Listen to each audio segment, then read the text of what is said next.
नमस्कार, मैं हूं निरंजन कुमार। मेरे इस यूट्यूब मंच पर आप सभी का स्वागत है। आज हम बात करेंगे बिहार की राजनीति को लेकर के, क्योंकि बिहार की राजनीति में बिहार के जो शिक्षा मंत्री हैं प्रोफेसर चंद्रशेखर, उन्होंने कुछ ऐसी बयानबाजी कर दी है जिसके कारण बिहार से लेकर दिल्ली तक में उस राजनीति पर चर्चा हो रही है, उस बयानबाजी पर चर्चा हो रही है। क्योंकि बिहार के शिक्षा मंत्री प्रोफेसर चंद्रशेखर ने रामचरितमानस, जो हिंदुओं का धर्म ग्रंथ है, जिसको महर्षि वाल्मीकि ने लिखा और बाद में उसका अनुवाद तुलसीदास ने किया, उसको लेकर के उसकी कुछ जो पंक्तियां हैं उस पंक्तियां पर प्रोफेसर चंद्रशेखर ने सवाल कर दिए।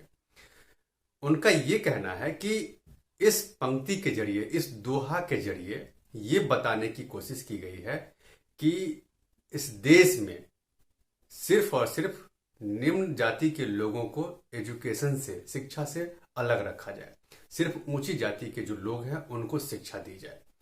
ये उन्होंने प्रोफेसर चंद्रशेखर ने खुद कही है उस दोहे की कुछ पंक्तियों को उठा करके, कि उसका जो मतलब है, उसका मतलब यही है कि निम्न जाति के जो लोग हैं उनको शिक्षा से वंचित रखा जाए। अगर आप उनको शिक्षा देते हैं तो ठीक वैसा ही है जैसा कि सांप को दूध पिलाना। मतलब अगर आप नीची जाति के लोगों को शिक्षा देते हैं तो वो जहर के समान है, ये उन्होंने कहा है। और ये बाकायदा रामचरितमानस के दोहा जो है उसको लेकर के कहा है।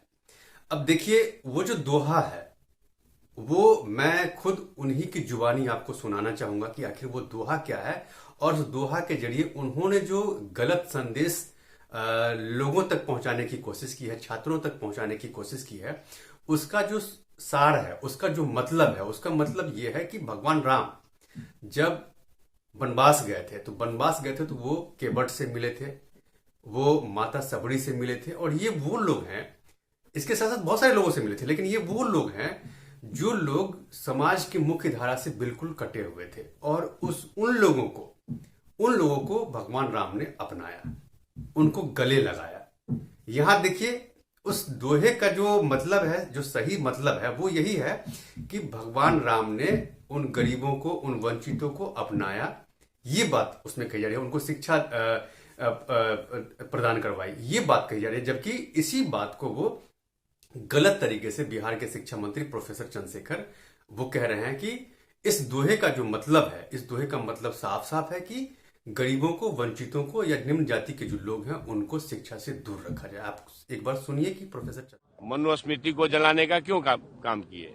इसलिए कि मनुस्मृति में एक बड़े तबका के खिलाफ, 85% लोगों के खिलाफ अनेकों गालियां दी गई। रामचरितमानस का क्यों प्रतिरोध हुआ, किस अंश का प्रतिरोध हुआ।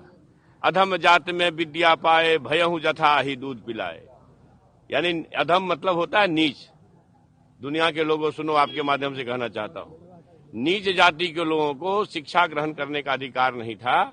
और उसमें कहा गया है कि नीच जाति के लोग शिक्षा ग्रहण करके जहरीला हो जाते हैं, जैसा कि सांप दूध पीने के बाद होता है। हम इस सवाल में मैं इसलिए ये बात कहता हूं कि इसी चीज को कोट करके बाबा साहब अम्बेडकर ने दुनिया के लोगों को बताया। ये जो ग्रंथ हैं नफरत को बोने वाले, एक युग में मनुस्मृति, दूसरे युग में रामचरितमानस और तीसरे युग में गुरु गोवलकर का बंच ऑफ थॉट, ये दुनिया को नफरत, हमारे देश को, समाज को नफरत में बांटती है।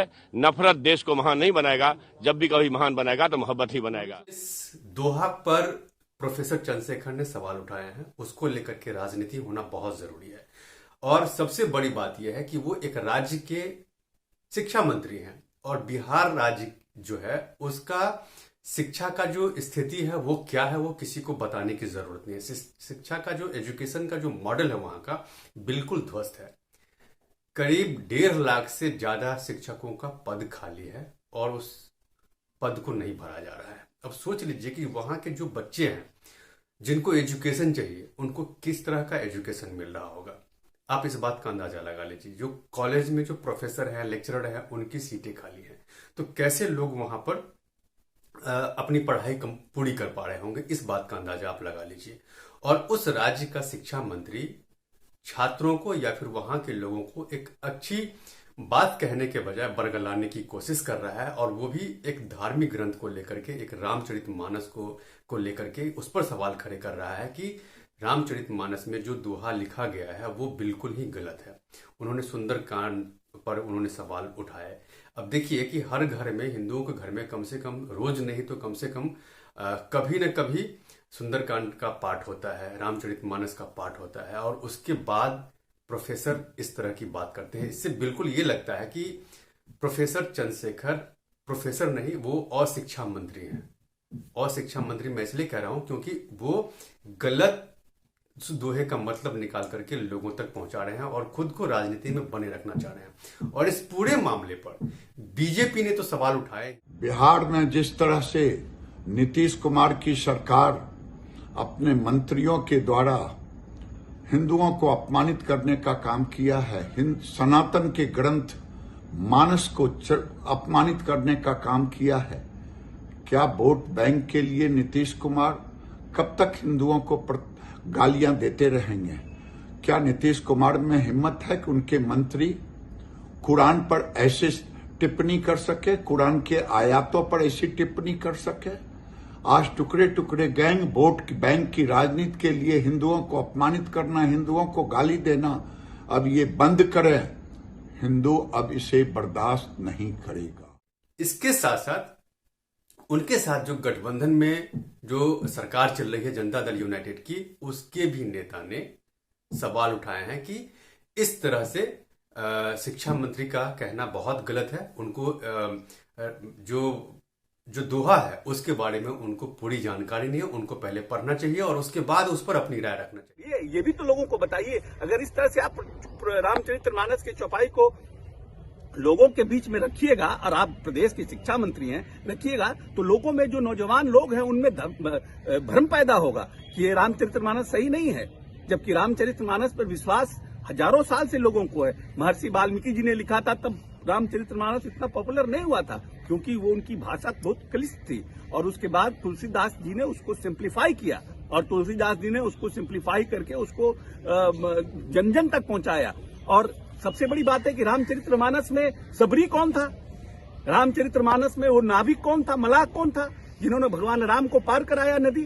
तो पूरी रामचरितमानस तो जो कहता है में जो दोहा है उसमें एक और चौपाई है, जाति पाति धनु धर्मु बराई, प्रिय परिवार सगन सुखदाई, सब ताजी तुम्हारी रह उराई, तेही के हृदय रहु रघुराई। मतलब गोस्वामी जी महर्षि वाल्मीकि के माध्यम से कहते हैं कि प्रभु श्री राम जात पात धन धर्म बड़प्पन सब जिसने छोड़ दिया है उसी के हृदय में विराजते हैं। तो आप कॉन्ट्रडिक्शन को कैसे कॉन्ट्रडिक्ट कर रहे हैं? एक चौपाई बोल करके आप पूरे प्रदेश। देखिए, हम उस बयान से हम तफरका रखते हैं। हमको लगता है कि उनका बयान जल्दीबाजी में दिया गया बयान है और कहीं ना कहीं उनके जो बहुत थॉटफुल बयान नहीं है। रामचरितमानस सनातन हिंदुओं का धर्म ग्रंथ है और इसके ऊपर बहुत से लोगों का विश्वास है। आज भी जो हिंदू परिवार है उसके यहाँ पर सुंदरकांड रामचरितमानस का बजाबता हर रोज पाठ होता है। उसके बाप दादा, उसके माता पिता रामचरितमानस का पाठ करते हैं। पूरी जो कवायद है, इस पूरी कवायद से जनता दल यूनाइटेड के जो नेता हैं अशोक चौधरी, जिन्होंने सरकार का जो पक्ष है उसको स्पष्ट किया है कि इस पूरे मामले से जनता दल यूनाइटेड का कोई लेना देना नहीं है। और शिक्षा मंत्री जो आरजेडी के कोटे से आते हैं, राष्ट्रीय जनता दल के कोटे से आते हैं, प्रोफेसर चंद्रशेखर, उन पर सवाल उठाए हैं कि वो छात्रों को गलत बात बताने की कोशिश कर रहे हैं। तो देखिए, आने वाले समय में इस पूरे मामले पर पॉलिटिक्स तो होगी ही, क्योंकि बीजेपी बहुत मुखर है। बीजेपी लगातार नीतीश कुमार पर सवाल कर रही है और नीतीश कुमार कह रहे हैं कि उन्हें कुछ पता नहीं है, वो इस बारे में जानकारी लेंगे। ये बात नीतीश कुमार कह रहे हैं। तो देखिए, इन सब चीजों पे आगे क्या होता है, उन सारी चीजों पे मेरी नजर बनी हुई है। आप मेरे साथ बने रहें और अब तक अगर आपने मेरे से यूट्यूब मंच को सब्सक्राइब नहीं किया है तो प्लीज सबसे पहले आप मेरे से यूट्यूब मंच को सब्सक्राइब कीजिए, लाइक शेयर और कमेंट जरूर कीजिए। इसमें एक कमेंट बॉक्स है जहां जाकर के आप इस मुद्दे से रिलेटेड अपने सवाल कर सकते हैं, जिसका जवाब मैं आपको दूंगा। तब तक के लिए धन्यवाद।